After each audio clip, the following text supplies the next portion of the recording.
Yes, welcome back to Joseph Jobs Kaida Chemistry Channel.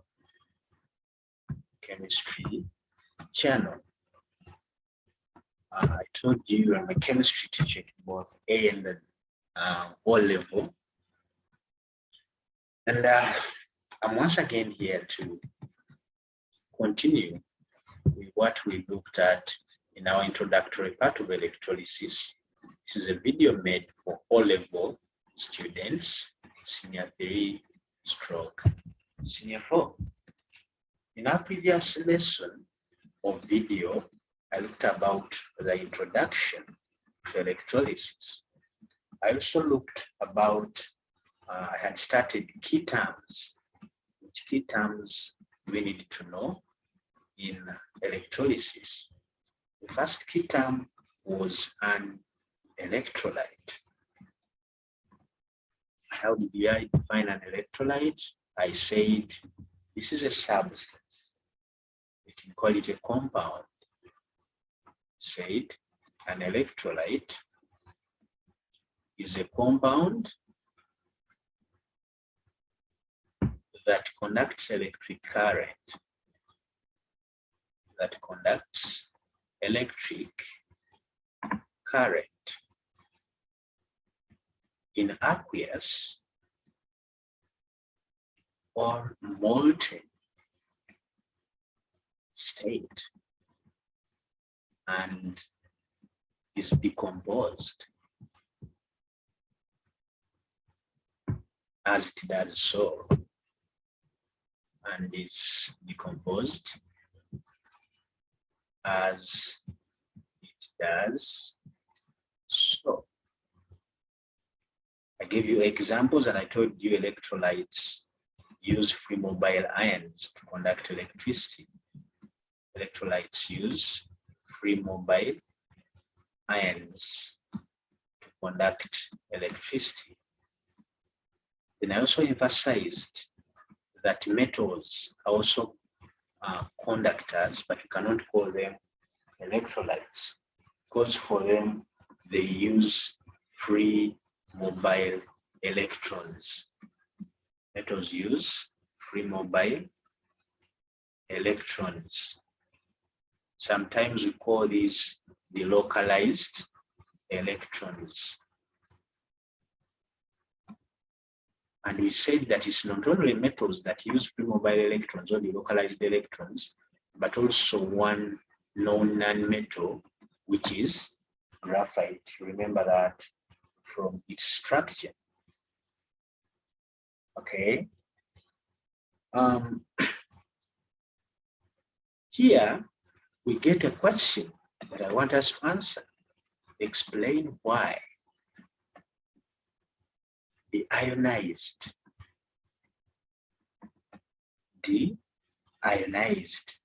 somebody can call it distilled water doesn't conduct electricity. So from the word deionized, question says explain why deionized distilled water doesn't conduct electricity. The moment you distill water or the moment you deionize water, you make it free from iron. It doesn't have ions. So the answer is simply because the ionized water contains no free mobile ions. Contains no free mobile ions. That's why it doesn't conduct electricity. So now still under an electrolyte, I want us to see some other terms. Under an electrolyte, I also want us to see what we call a non-electrolyte. And I will define a non-electrolyte as a solution or a molten compound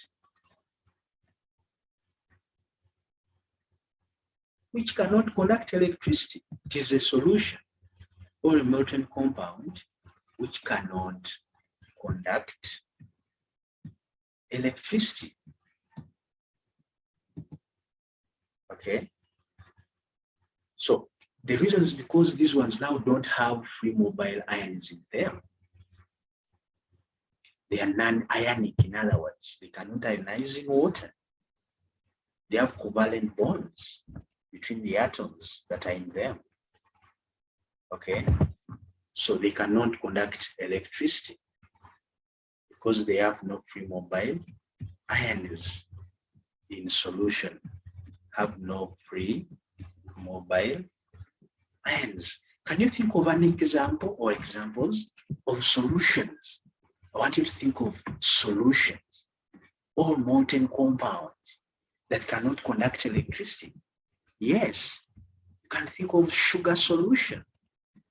Sugar solution is one of them. It will never conduct electricity because sugar is basically a compound containing sucrose. Sucrose has carbon hydrogen atoms that are bonded together, even oxygen atoms in the molecule with the covalent bonds. So it's non-ionic. It can't form free mobile ions in solution. Can you think of ethanol? Yes. Ethanol is non-ionic in solution. Actually call it ethanol solution. It cannot conduct electricity. You can think of cooking oil. It can be a solution of molten compounds. You can think of distilled water. Many others. Somebody can think of petrol. You can think of diesel. These two here are fuels, but they are not they are non-electrolytes. They are fuels, but somebody may confuse fuels with electrolytes. When you burn them, they produce a lot of heat, which is used to drive engines, but they can't conduct electricity. We shall see later why they are not able to conduct electricity by an experiment. The other substance or the other key term that I want us to look under an electrolyte. Remember, we defined an electrolyte. We have looked at a non-electrolyte. I want us now to see what we call a strong electrolyte. What is a strong electrolyte? So what do you need to know about strong electrolytes? These are completely ionized in solution. These are completely ionized in solution. So if they are completely ionized in solution, that means they completely ionize in solution. That means they produce very many free mobile.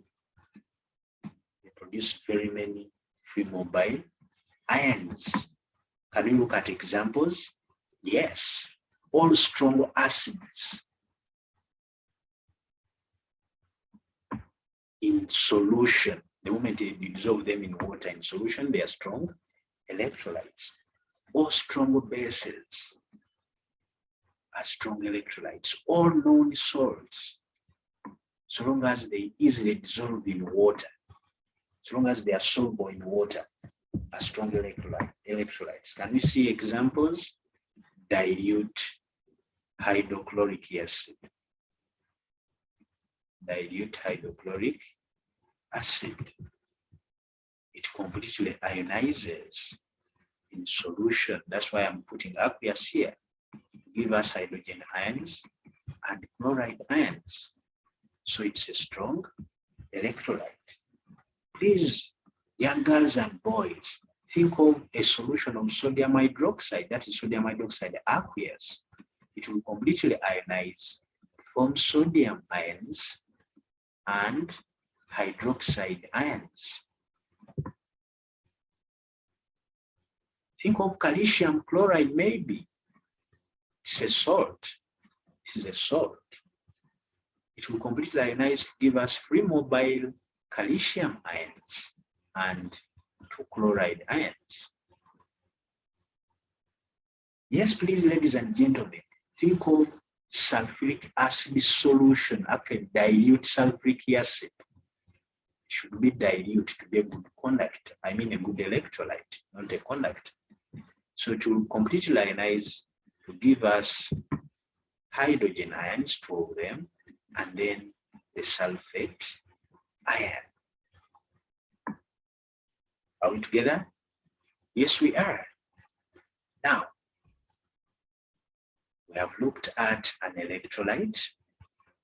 We have looked at a non-electrolyte. Have you looked at a strong electrolyte?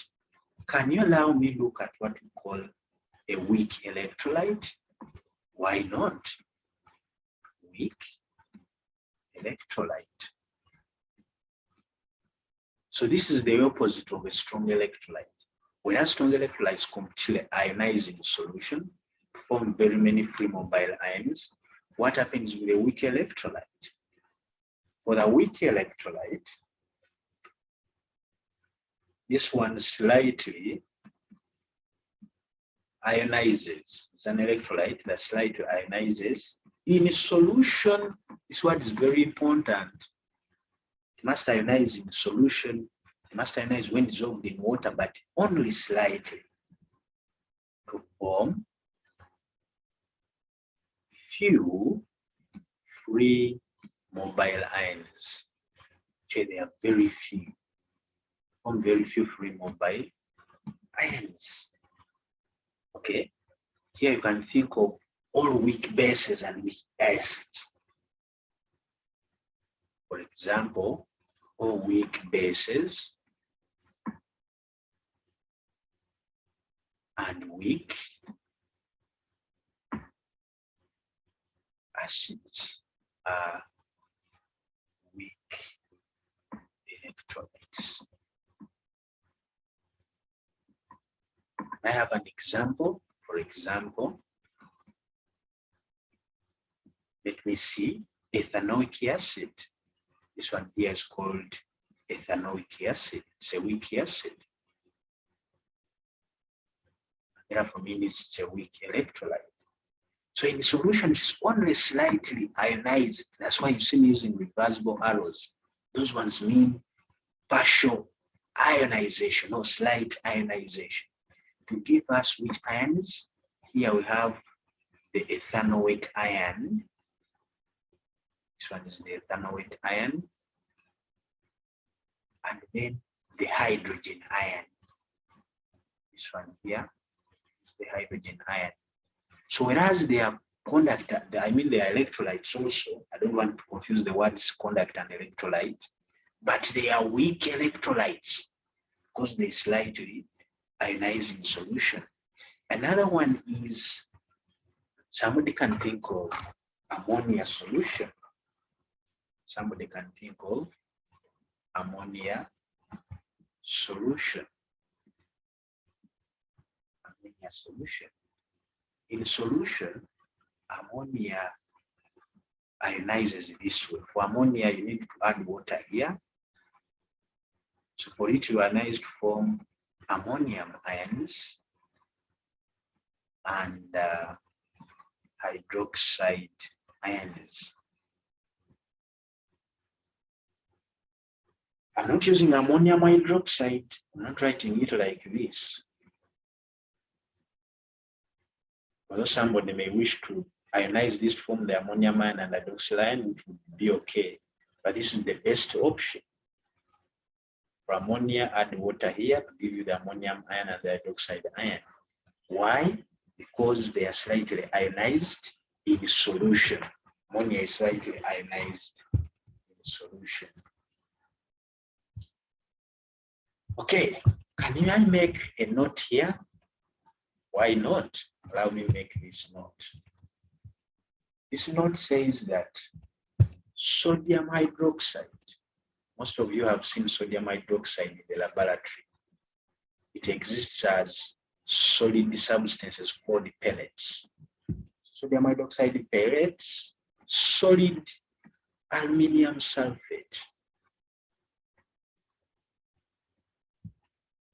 Anything in a solid form, however much it's a strong electrolyte, by the moment it is in a solid form, for example, these compounds I'm giving you here, so long as they are in a solid form,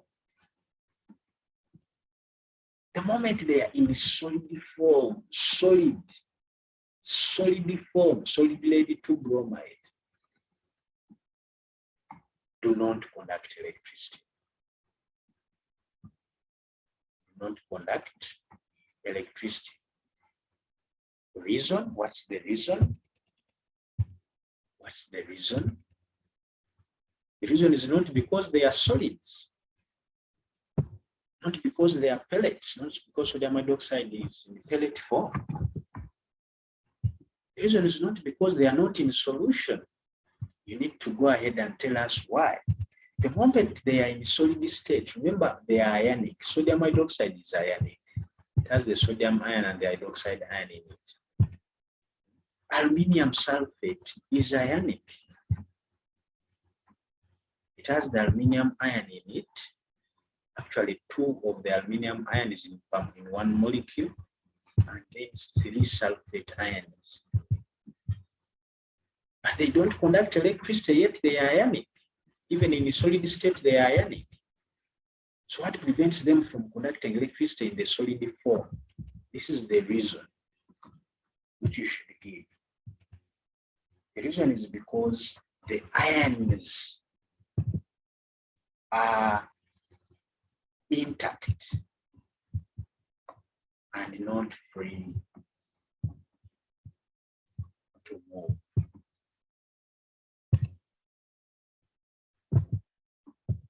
Ions are intact and not free to move, held by strong electrostatic forces of attraction.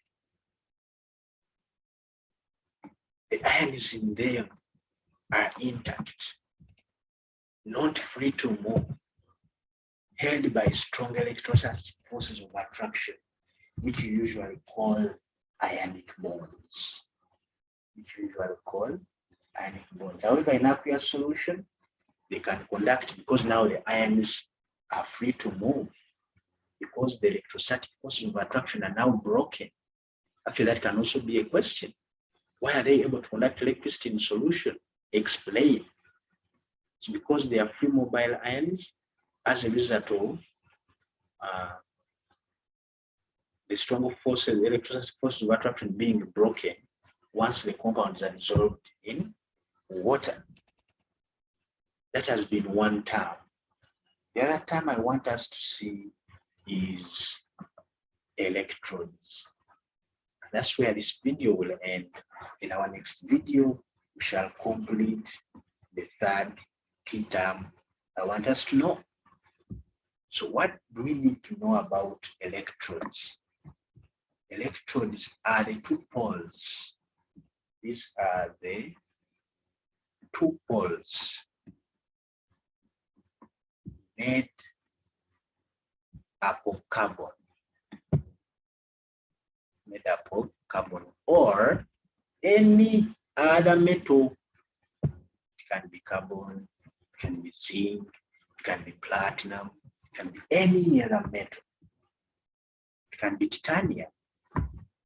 2 poles made up of carbon or any other metal at which current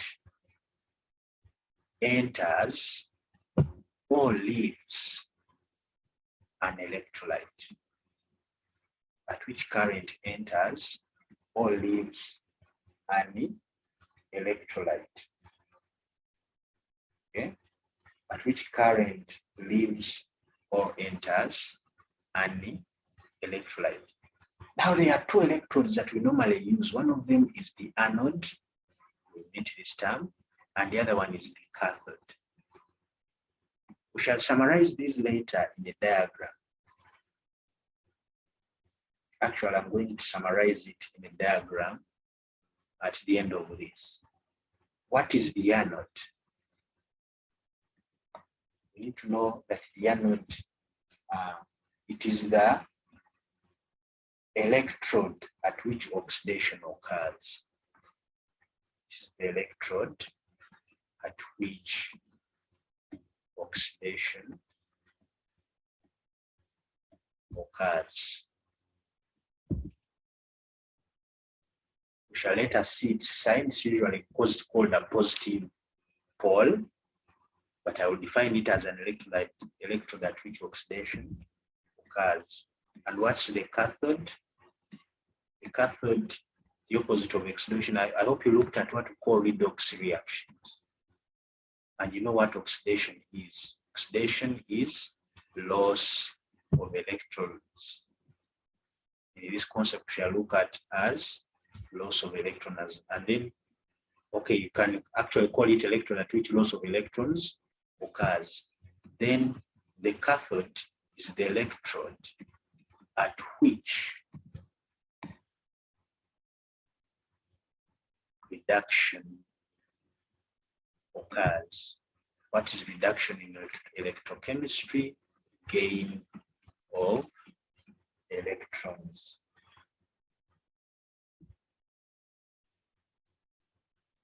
Okay, we are going to see that during electrolysis, current flows in the opposite direction to the electrons.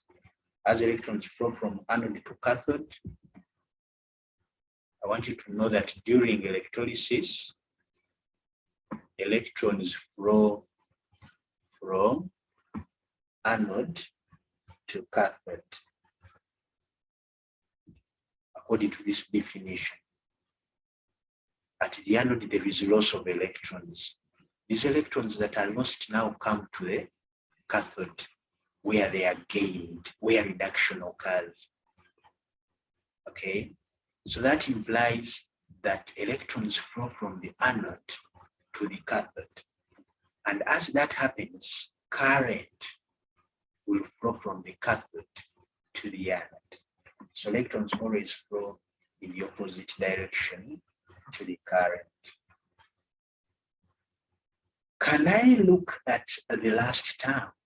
Which last term is now electrolysis?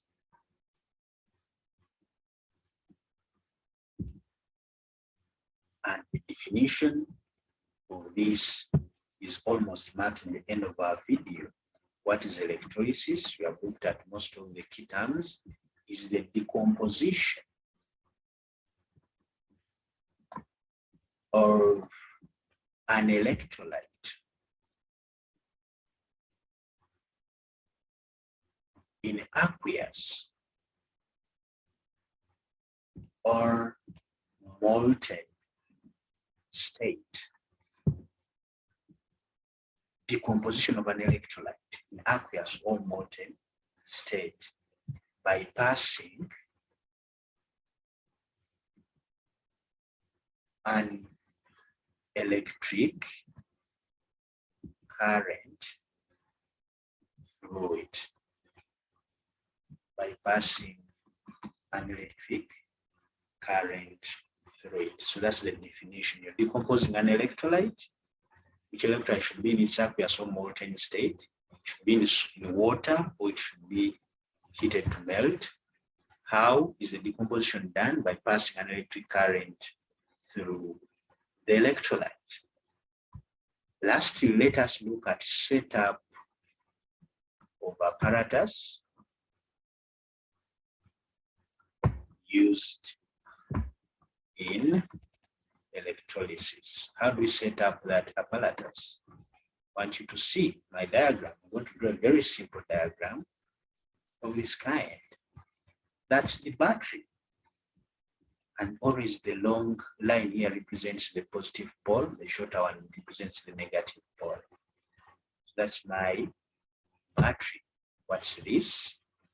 Teacher, that's your battery. This is my battery. Now, I connect my battery by using electric wires to something here. What do I call this? It's called the switch. I continue with my wires. Which wires now continue to something here.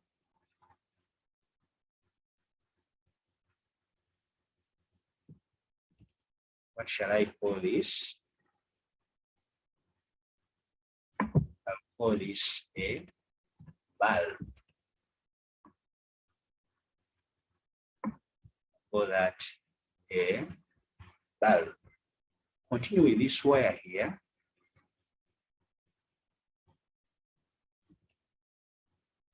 Those are electric wires. Pull them down. Then you draw the poles. Oh, you excuse me for not being so accurate here. I cannot be as accurate as if. So that is, these are what I've been calling the electrodes that are being connected to the electric wires. Have been connected to the electric wires.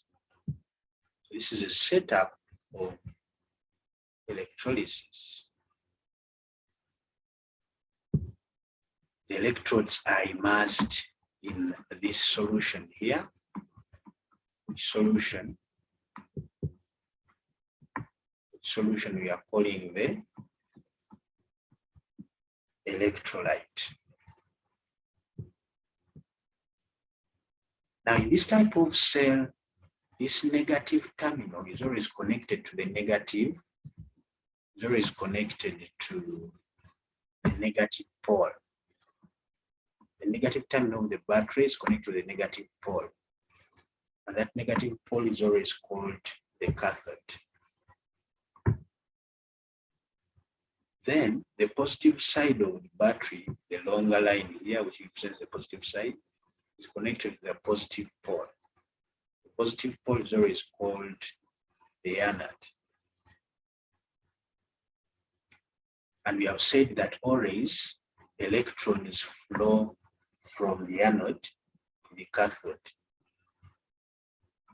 So we shall have electrons flowing that side. So that is electron flow direction.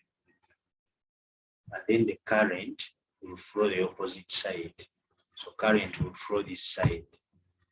So that is current flow. And this setup, the whole setup you see here is what we call an electrolytic cell. The setup is called an electrolytic cell. The anode is connected to the positive terminal of the battery. The cathode is connected to the negative terminal of the battery. Thank you for being here. Please don't forget to subscribe for more of these videos. The next time we meet, we shall look at theory of electrolysis. What theory is behind this idea of electrolysis? Have a wonderful day. Thank you very much. Like, share, subscribe, and comment. Bye-bye.